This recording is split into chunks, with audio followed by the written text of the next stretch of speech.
다섯 번째 주 두 번째 시간 시작합니다. 79쪽이고요. 잠언서 8장에 대한 거 지금 이제 설명하고 있는데 이 저자는 이제 8장을 네 부분으로 나눴어요. 그래서 첫 번째 부분이 1절에서 5절에서 지혜 여인의 초청이고요. 그 다음에 6절에서 10절, 사실은 본문이 11절입니다. 그래서 얘가 이게 잘못됐나 해서 제가 원문을 봤더니 원문도 6절에서 10절로 돼 있어요. 그래서 왜 11절에 빠졌는지는 모르겠는데 여러분들은 6절로 해서 11절로 고치면 좋을 것 같고요.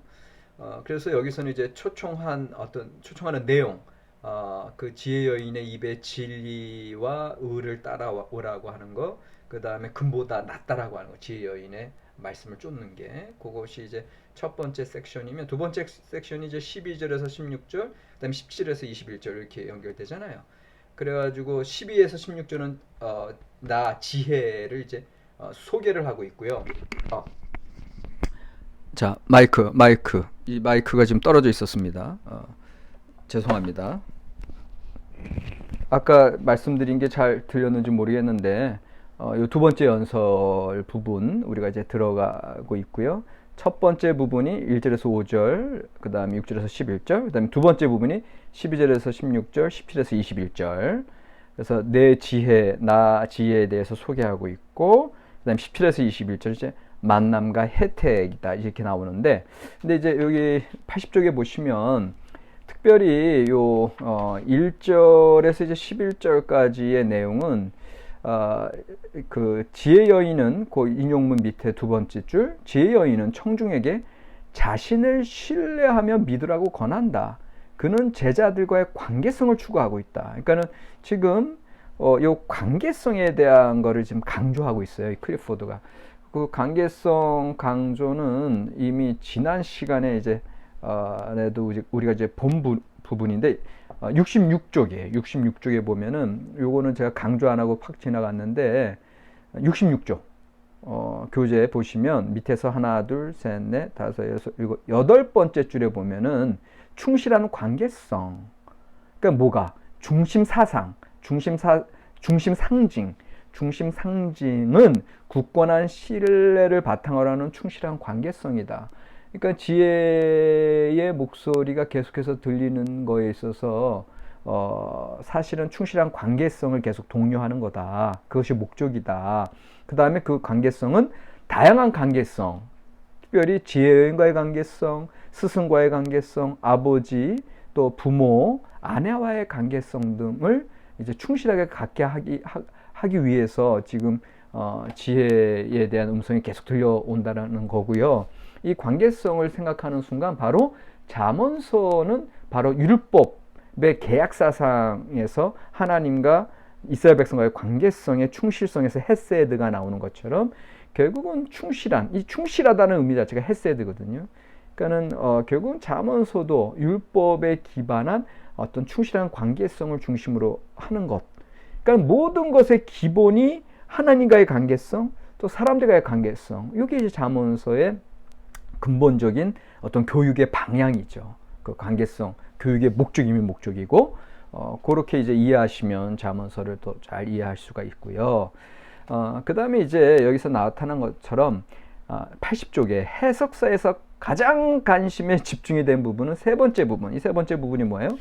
8장 22절에서 31절 부분이죠.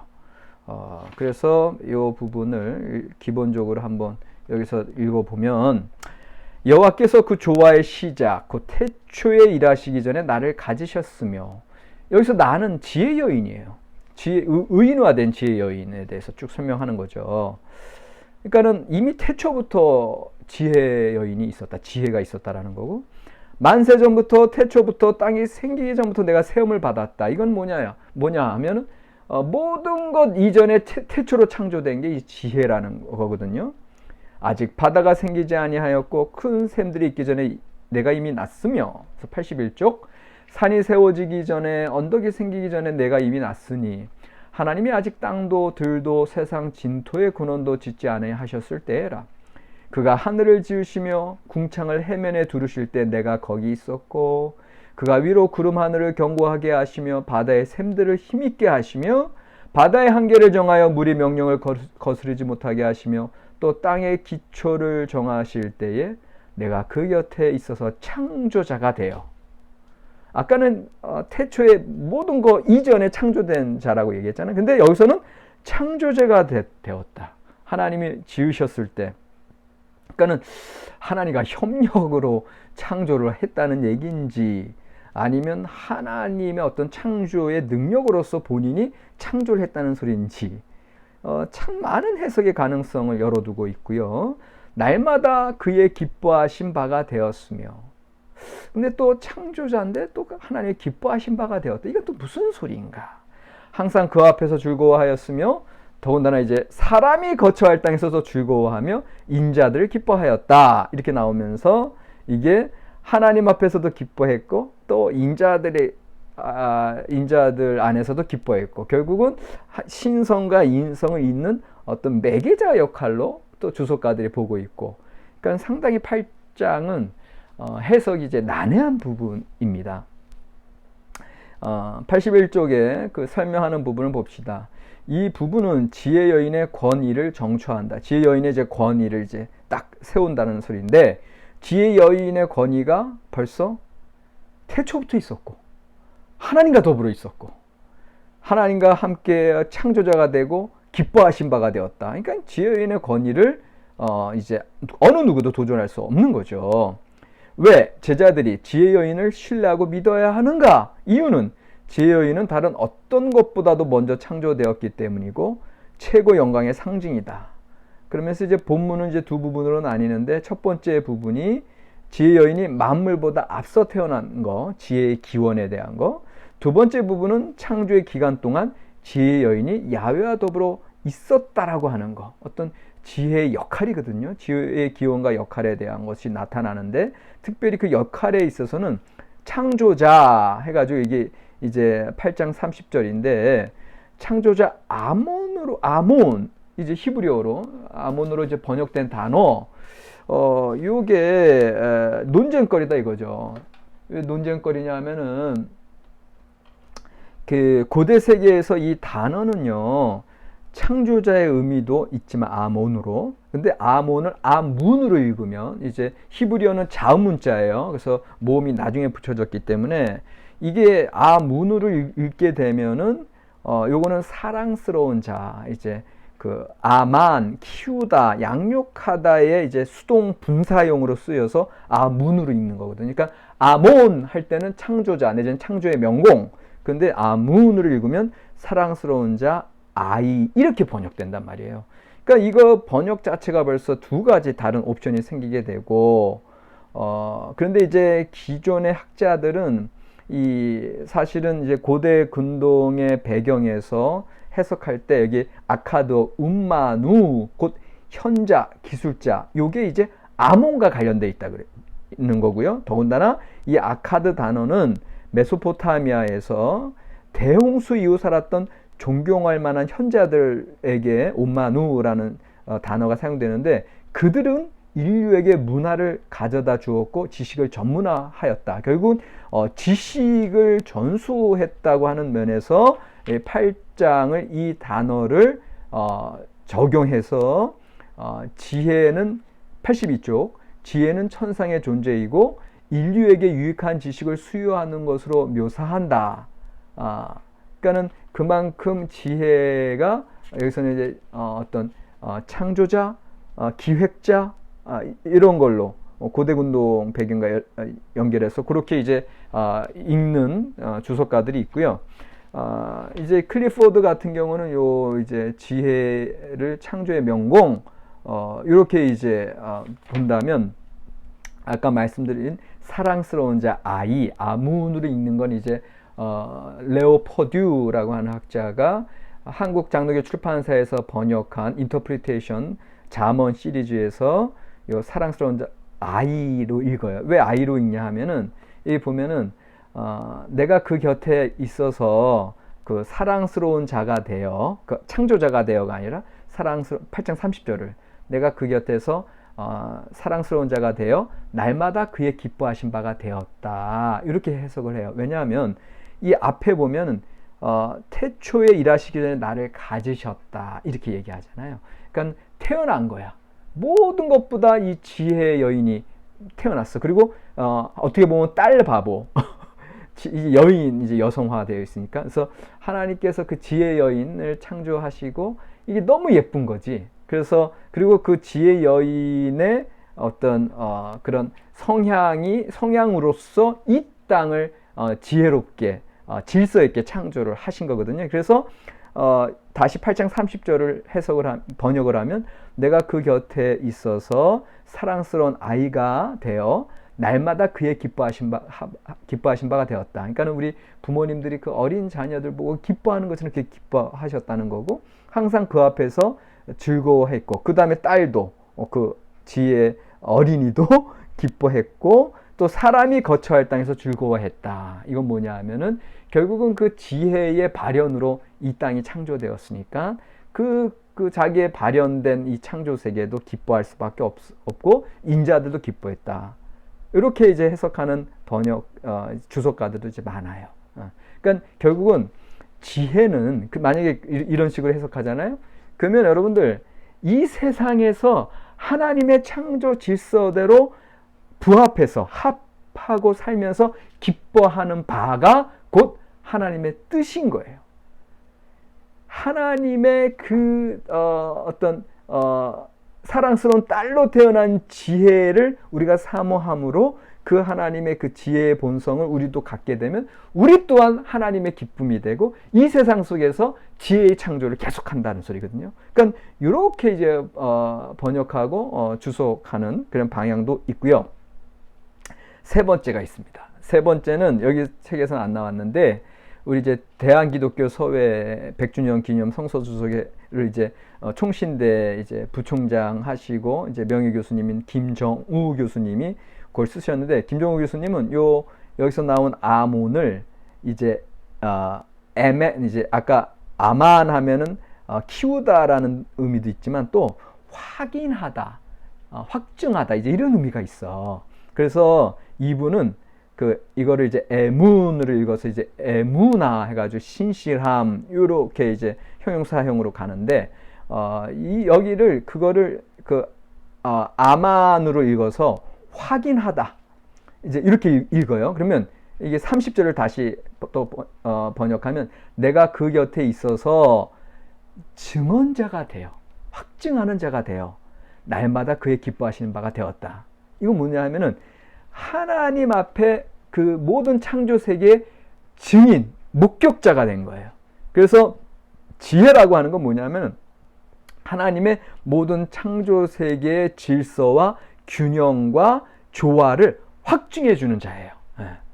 그리고 그 확증할 뿐만 아니라 여전히 이 창조 세계의 질서와 균형과 조화를 만들어가는 자가 돼요. 질서를 통과해서 그 지혜를 통과함으로. 그러니까는 요것도 세 번째 옵션이에요. 뭐가 이렇게 복잡하냐. 그냥 창조자가 되어 하나만 하지. 그게 아니에요, 여러분들. 그만큼 하나님의 말씀, 특별히 히브리어는 이렇게 여지가 많아. 그리고 이 많은 여지 속에서 왜? 하나님의 창조 세계를 우리가 단순하게 간략하게 한마디로 얘기하고 넘어갈 수 있어요? 하나님에 대해서 우리가 그냥 하나님은 사랑이시다 그걸로만 얘기했어요? 구원자도 되고 치유자도 되고 여러 가지. 왜? 보이지 않는 하나님에 대해서 우리가 한두 마디로 얘기하고 넘어갈 수 없듯이 하나님의 지혜, 이 잠언이 얘기하는 지혜도 한두 마디로 얘기할 수가 없는 거예요. 이 아몬이라고 하는 히브리어 자체가 그만큼 여러 가지 의미로 파생될 수가 있다는 소리고, 차라리 이런 다양한 것을 동시에 우리가 받을 때 여러분들은 잠언에서 이야기하는 지혜를 종합적으로 통합적으로 해석할 수가 있어요. 그러니까는 여러분들 너무 성급하게 내 입맛에 맞는 번역, 내 입맛에 맞는 해석만 쫓아가실 것이 아니라 이런 것도 있네? 저런 것도 있네? 아까 얘기했어요. 지난주도 얘기했어요. 낯선 것은 친숙하게. 그러니까 이 낯설게 지금 느껴지잖아요. 여러 가지 있고. 그러나 친숙하게 받아들여야 되고요. 또 친숙한 것은 낯설게. 기존에 창조자, 창조의 명공 그거를 낯설게. 그래서 다른 번역도 가능하겠구나. 이걸 종합적으로 여러분들이 아셔야 성경의 깊은 의미와 그 샘물과 같은 늘 새롭게 솟아나오는 그 깨끗한 정결한 하나님의 말씀을 여러분들 받으시는 거예요. 자, 그래서 신실한 증언자, 목격자로서의 삶을 살아갈 때 여러분들도, 우리도 그 하나님의 지혜의 말씀을 받아들이면 우리도 하나님의 질서에 합하게 살아간다는 거고, 신실하게 하나님 뜻대로 살아간다는 거고, 어떤 더 또 풍성한 신앙적인 의미가 그렇게 증언자가 되어, 그러면 이 세상 속에서 기쁨으로 살지. 하나님의 법에 그냥 누가 시키지 않아도 순종하면서 살지. 그래서 예수님께서 말씀하신 수고하고 무거운 짐진 자들아 다 내게로 오라 내가 너희를 쉬게 하리라. 나는 마음이 온유하고 겸손하니 너희는 내 멍에를 메고 내게 배우라. 그리하면 너희 마음이 쉼을 얻으리니 이는 내 멍에는 쉽고 내 짐은 가벼움이라 하시니라 라고 했을 때 이게 무슨 말씀이에요?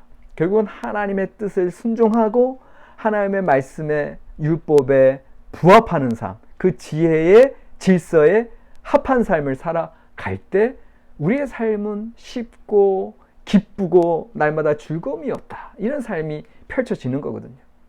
그러니까 참 이게 말은 쉬운데 그러나 좀 흥분되지 않습니까? 이러한 삶, 정말 지혜가 들어온 삶. 그래서 이제 정말 예수님의 그 자유한 삶, 그런 삶을 살아가는 게 정말 우리의 목표가 되어야 되지 않겠습니까? 82쪽. 지혜는 천상의 존재이고 인류에게 유익한 지식을 수여하는 것으로 묘사한다. 이제 아까 이제 고대운동 배경으로 설명하는 거 아까 말씀드렸고, 그러면서 네 번째 줄에 지혜 여인이 갖는 하나님과의 관계성. 자, 오늘 제가 관계성 계속 얘기해요. 그러니까 잠언서 8장에서는 하나님과의 관계성, 그러니까 하나님 아까 얘기했던 어떻게 보면 이제 하나님의 딸이라고 했을 때 그 하나님 어린아이라고 했을 때 정말 순전한 하나님의 자녀로서의 어떤 지혜의 모습들. 근데 이제 그것뿐만 아니라 아까 목격자, 증언자도 얘기했고 아니면 창조자, 하나님의 어떤 신적 본성으로서의 창조자라고 얘기했을 때 그 하나님과의 친밀한 관계성은 똑같은 의미이죠. 그러니까 하나님과의 어떤 관계성에 있느냐, 이게 이제 지혜 여인이 제자들에게 얘기하면서 너희 또한 나 지혜를 받을 때 제자들과 맺기 원하는 관계성의 모델은 바로 자신과 야훼의 관계성이다. 그래서 81쪽에 날마다 그의 기뻐하시는 바가 되었으며 항상 그 앞에서 즐거워했다. 사람이 거처할 땅에서 즐거워하며 인자들 기뻐하였느니라. 정말 하나님의 창조 세계의 질서와 합한 삶, 자유한 삶을 계속해서 이제 강조하고 있고요. 여기 이제 중간에 새로운 단락 8장은 잠언에서 가장 유명한 장이다. 기원전 190년경에 벤시라 이제 외경을 쓴 이제 집회서를 쓴 분이 벤시라인데 이 잠언 8장의 35행 구조를 실학서 24장에 모방하고 있고 또 8장 22절을 24장 9절에서 반복해서 그 조화의 시작 곧 태초에 그가 나를 창조했다 똑같이 나와요. 그 다음에 실학서에서는 지혜 여인은 천상에 자신의 집을 떠나서 예루살렘의 새로운 거처를 발견하는 것으로 좀 발전해서 표현하고 있고요. 그러면서 제일 사실 실학서가 의미 있는 건 뭐냐면은 이제 모세가 쓴 그 언약의 책 율법서, 요게 곧 유대교 전통은 이 실학서를 따라 이제 이 지혜를 이 모세가 쓴 율법서 토라와 동일시하는 전통이 요 이제 실학서 24장에서 펼쳐지고 있어요. 그러니까는 실학서 24장은 기존의 이 지혜 여인의 의인화된 표현을 이 신구약 중간 시대의 그 실학서를 쓰면서 그 지혜 여인의 그 지혜의 목소리, 그 지혜는 곧 뭐 이꼴 율법, 모세의 율법책이다. 토라, 오경, 모세의 율법책과 동일하게 보면서 여기서 율법서와 지혜서가 하나로 만나요. 여기 이제 실학서 24장의 공헌이에요. 그러니까는 이제까지는 학자들이 계속 지혜는 국제적인 성격이 강하고 또 고대운동의 배경이고 이런 얘기를 쭉 하잖아요. 그렇게 얘기할 수밖에 없는 게 그 지혜의 계약사상도 하나도 안 나오고 지혜에 어떤 하나님의 법을 떠나서 다시금 회개하는 어떤 예언자적인 사상도 안 나오고, 그런 의미에서 전혀 전통적인 율법의 가르침과는 관계없는 것처럼 봤는데, 그거에 대해서 신구약 중간시대의 실학서, 당시의 유대인 이 서기관은, 유대인 교사는 아니야, 지혜는 이꼴 토라 모세 율법과 같애라. 왜? 같은 가르침이니까. 율법 토라도 가르친다. 토다, 타다, 이제 야다에서 나온 가르침이고, 그 다음에 지혜도 가르침이기 때문에 지금 하나로 보는 그런 전통이 생기기 시작해요, 신구약 중간 시대에. 근데 저는 이번에 그 의인화된 지혜를 연구하면서 좀 다른 관점을 또 이제 얻게 됐어요. 그래서 오히려 사실은 이 가부장적 사회의 유대인 지도자 벤시라라고 하는 사람이 요 지혜에 의인화된 여성의 목소리를 다시 비인격화시키고 책으로, 그냥 율법 책으로 하나로 만들었다고 하는 것은 한편으로는 공헌이지만, 이제 지혜와 율법 정성을 같이 보게 하는 공헌이 있지만, 또 다른 편에서는 이 지혜 여인의 의인화, 인격화된 것에서 더 풍부하게 얘기하고자 하는 것을 그냥 하나의 율법 책으로 마감해버리는, 그래서 다른 부분을 놓치게 되는 결과를 만들었거든요. 그러니까 다른 부분을 놓쳤다고 하는 것이 어떤 여성신학적인 입장에서 어떤 여성의 목소리를 다시금 가부장적인 목소리로 이제 그렇게 제한시킨 것 수도 있고요. 그 다음에 제가 보기에는 더 큰 게 있어. 이 지혜의 신비성, 아까 얘기했던 하나님 접근의 불가능성, 접근 가능성과 접근 불가능성이 있다 그랬잖아요. 내재성과 초월성. 근데 다시 눈에 보이는 토라로 그냥 내재, 우리가 접근 가능한 그 율법으로 그냥 제한시켜 버렸던 거죠, 벤시라는. 그러나 제한시킨 것이 아니라 이거를 더 오히려 살려야 되는 문제가 있지 않느냐. 다시 말하면 지혜의 접근 가능성, 광장성, 물론 가능하지만, 그러나 여전히 지혜의 어떤 접근 불가능성, 하나님의 세계의 신비, 그래서 우리가 감히 또 깨달을 수 없는 그런 영역에 대해서 그런 영역에 대한 우리가 열려 있는 것을 닫아버린 그런 문제가 이제 저는 여기서 좀 새롭게 지적하고 싶은 건데, 근데 자, 이게 보세요. 그러면서도 82쪽에 요거를 뭐로 연결해요? 요한복음 1장이 이제 잠언 8장 22절을 암시한다. 태초에 말씀이 계시니라. 그렇죠. 그렇다면 이 말씀을 여전히 천상의 세계에 열어둔 그런 또 다른 전승이 요한복음 1장에 들어가는 거예요. 제가 지금 무슨 얘기 하는 거냐면, 잘 들으세요. 요 지혜의 이제 여인의 태초 기원에 대한 거, 역할에 대한 게 8장 22절 이하에서 나왔다 그랬잖아요. 근데 요거를 신구약 중간 시대에 벤시라라고 하는 사람, 벤시라, 그가 집회서를 썼어요. 집회서 내지는 그냥 시락서라고도 해요. 그 시락서를 쓰면서 24장에서 그냥 기존의 유대인들이 가지고 있던 율법이 제일 중요하니까 그 율법의 요 지혜를 하나로 통합시켜 했다니까. 근데 그 하나로 통합시켰다면, 그렇다면 이제 그 이후에 여러분들 에스라의 종교개혁 이후에 이 토라 중심으로 이제 유대교가 쫙 가거든요. 근데 그 유대교가 가는 그 흐름 중에 이 지혜가 율법으로 통합된 게 아니라 여전히 이 내재성이에요. 내재성으로 통합하지 않고 초월성의 지혜 전승도 가고 있다라는 거죠. 또 다른 지혜 전승이.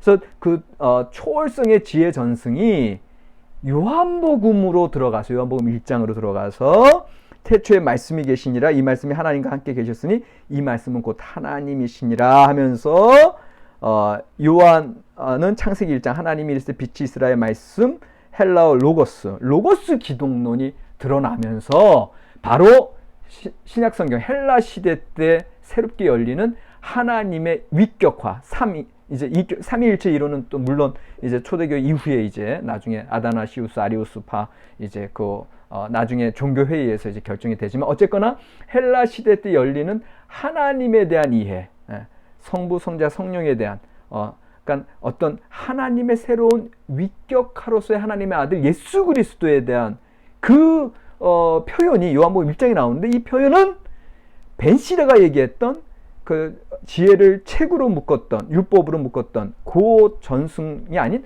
다른 전승이 들어갔다는 거죠. 그러니까 저는 이제 신구약 중간 시대 그 히브리 지혜 전승의 변천에서 그런 다른 흐름을 좀 이야기하고 싶고 그 흐름을 이야기하는 것 자체는 잠언서 8장을 이해할 때도 그런 초월성과 내재성 이 동시에 우리가 고려해야 된다고 하는 걸 이제 좀 말씀을 드리고 싶은 거고요. 이건 약간 좀 어려운 얘기인데 그러나 여러분들 이해하셨을 줄로 믿습니다.